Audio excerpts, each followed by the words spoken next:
అందరికీ నమస్కారం.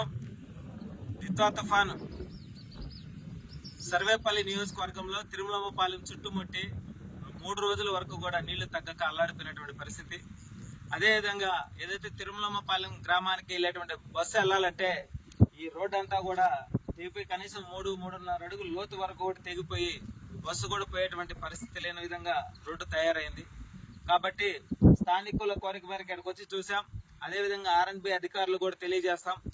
సర్వేపల్లి శాసనసభ్యులు సోమిరెడ్డి చంద్రమోహన్ రెడ్డి గారు కూడా తెలియజేసి వెంటనే ఏదైతే ఈ రోడ్డు కట్ అయిందో ఈ భాగం మొత్తం కూడా గ్రావెల్ గానీ మట్టి గానీ ఏదైనా ఏదో ఒక విధంగా దీన్ని నింపించేసి మళ్ళీ యథావిధిగా రోడ్డు పైన వెహికల్స్ కొనసాగే విధంగా మా వంతు మేము కృషి చేస్తామని చెప్పి మనస్ఫూర్తిగా తెలియజేస్తా ఉన్నాం. అదేవిధంగా గతంలో కూడా మనం చూసాం ఈ తిరుమలపాలెం గ్రామానికి హై లెవెల్ వంతెన నిర్మాణం చేస్తామని చెప్పి 13 కోట్లు కూడా కేటాయించారు. ఆ 13 కోట్లు కూడా కనపడకుండా పోయినాయి.